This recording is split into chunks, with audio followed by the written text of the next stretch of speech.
Salut, j'espère que tu vas bien, c'est vraiment tout le mal que je te souhaite.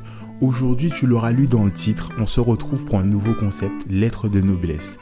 Qu'est-ce que c'est? Je me suis dit qu'il serait intéressant de récupérer un personnage, de récupérer un épisode, une saison, un arc, ça peut être très large. Et ce sont des choses sur lesquelles tout le monde s'accorderait à dire ça n'aurait jamais dû voir le jour, c'est inutile, c'est nul, c'est de la merde. Aller dans cette masse de négativité et aller chercher le positif qui en a à ressortir. Et je me suis dit que l'ambassadrice de ce premier épisode ne pouvait être que Haruno Sakura. Donc je t'invite à me suivre afin qu'on puisse lui rendre ses lettres de noblesse. Alors dans cette tâche testiculéenne, je me suis rendu sur Twitter et je me suis rendu sur Instagram et j'ai posé la question suivante. Que pensez-vous de Sakura? Je ne te cache pas que sur Twitter, on m'a laissé tout seul dans ma solitude. Donc si la prochaine fois je pose une question et que tu peux me donner la force, rejoins-moi sur Twitter afin d'agrandir le village et donc les réponses possibles, lien dans la description. Sur Instagram, j'ai eu un peu plus de réponses, mais pas sûr que ce soit des personnes qui soient abonnées à la chaîne, mais on va s'en servir. Et j'ai reçu aussi des messages en privé. Et ce qui en ressort, grosso modo, de toutes ces réponses, c'est que Sakura ne sert à rien. J'ai même reçu qu'elle aurait dû mourir plus tôt, qu'elle a une attitude fortement désagréable, et que certains ont tenté de nuancer en me disant que le personnage est plus ou moins intéressant, mais que son évolution laisse cruellement à désirer. Et l'un des derniers messages que j'ai reçu, qui fut assez brutal, on me l'a décrit comme étant une plage de très petites vertus. Donc, ça, c'est ce qu'il en ressort.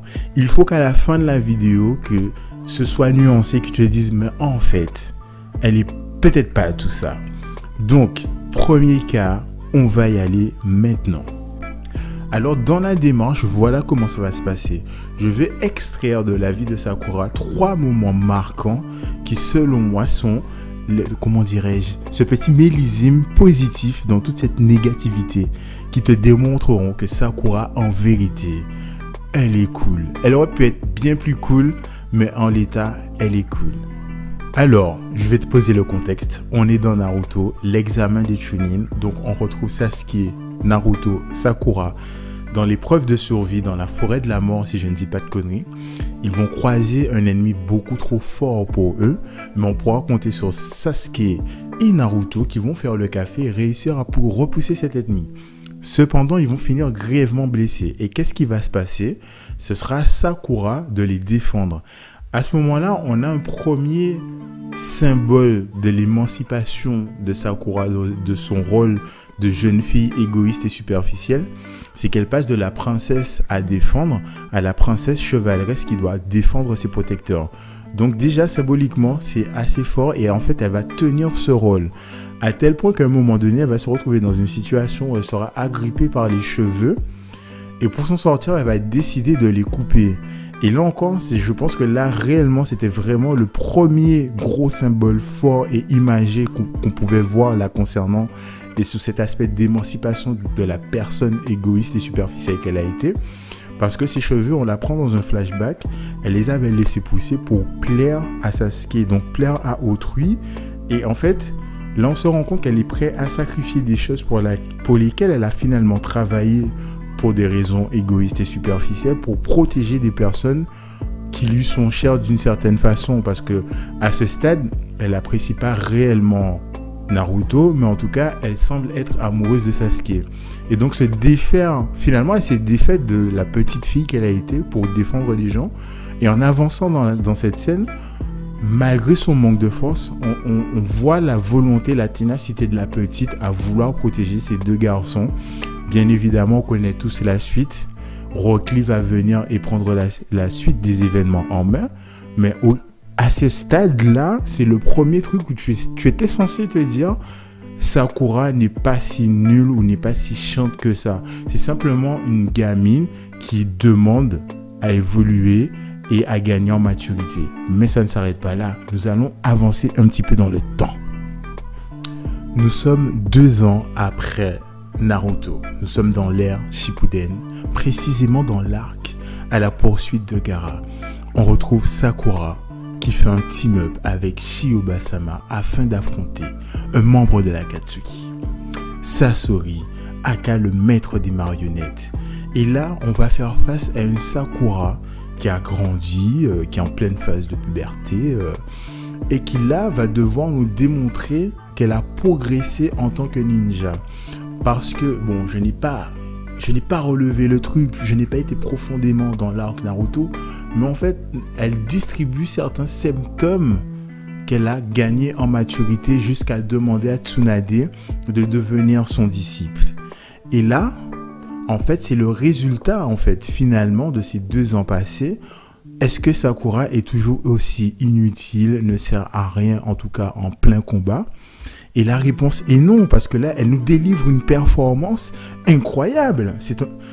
À ce moment-là, c'était le ballon d'or de cet arc. On ne pouvait pas le dire autrement, puisque non seulement, on va dire que c'est un personnage qui va au-delà, au-devant du danger, afin de l'affronter, et à la fois aussi est un très bon support, parce que je crois que Sasori utilise des techniques à base de poison afin de soigner Shiobasama. Et en fait, dans ces épisodes, il y avait tout. Il y avait du badassitude, il y avait du chevaleresque, il y avait de la tension, il y avait de la bonne animation. Et là, on sent vraiment que elle a vraiment franchi un cap. Elle a vraiment été, tu sais, à la marche un peu au-dessus.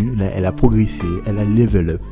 Et ça fait plaisir parce que tout au long du combat, tu te rends compte vraiment qu'elle a gagné en maturité, qu'elle a gagné en compétences de combat et en compétences de soutien. Et là, sincèrement, qui ne s'est pas dit à ce moment précis, enfin, Sakura a le traitement qu'elle mérite. Réellement. Ose me le dire en face.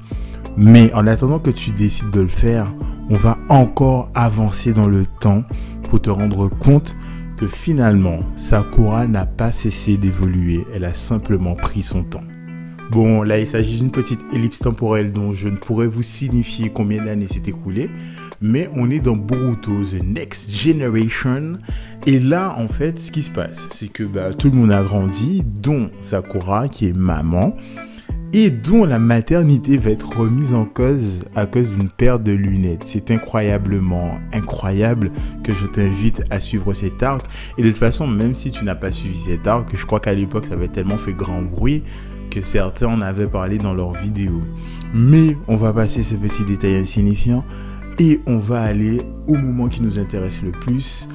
Sakura qui défend sa famille comme une lionne, comme Nala pourrait le faire dans le Roi Lion, mon gars. C'est-à-dire qu'à un moment donné, je crois que l'antagoniste s'appelant Shin, de l'époque où il était encore en vie, décide en fait de s'attaquer aux membres de la famille de Sakura.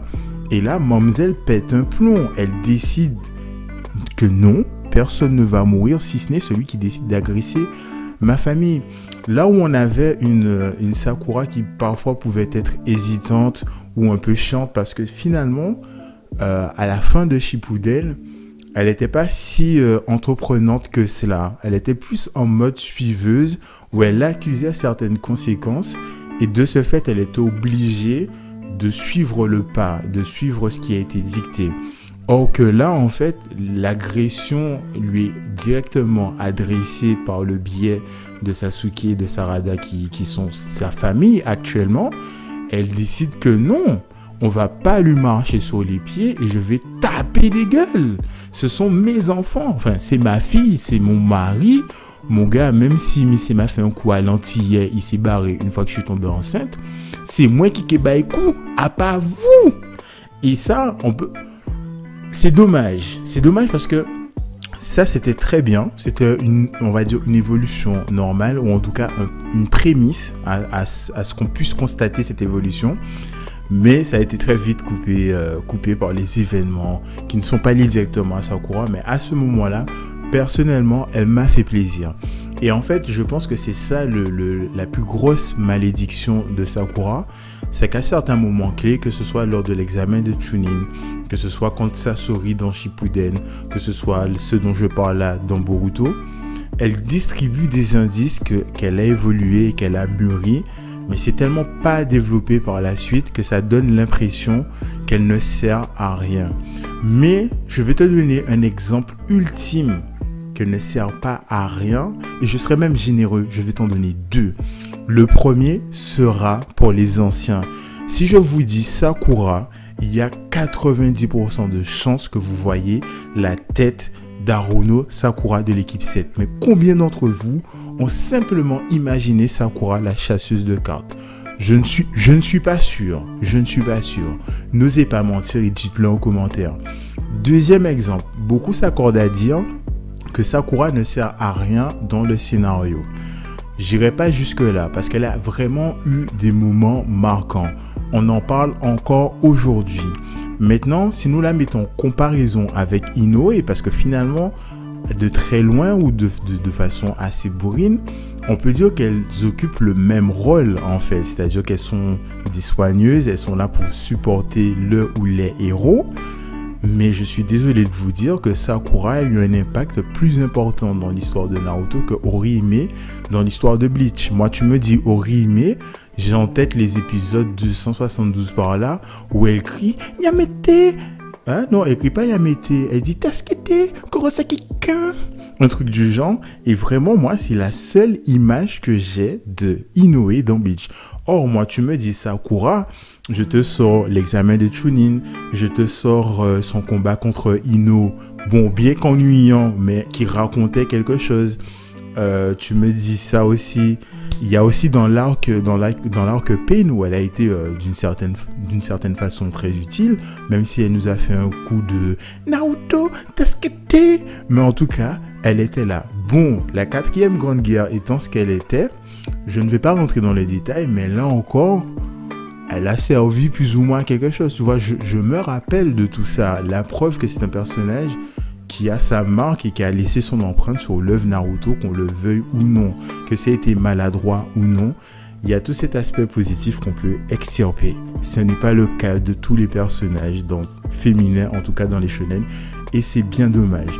Et peut-être qu'en réalité, Sakura n'est autre que celle qui aura ouvert la porte afin que des femmes de shonen puissent s'exprimer et être de vrais personnages charismatiques dont on va se rappeler pendant des années. En tout cas, c'est comme ça que je préfère le voir, c'est comme ça que j'ai voulu le défendre et c'est comme ça que je vais te laisser y réfléchir.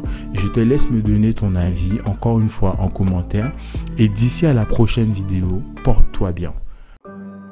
Au revoir, merci. Au revoir, merci. Au revoir, merci.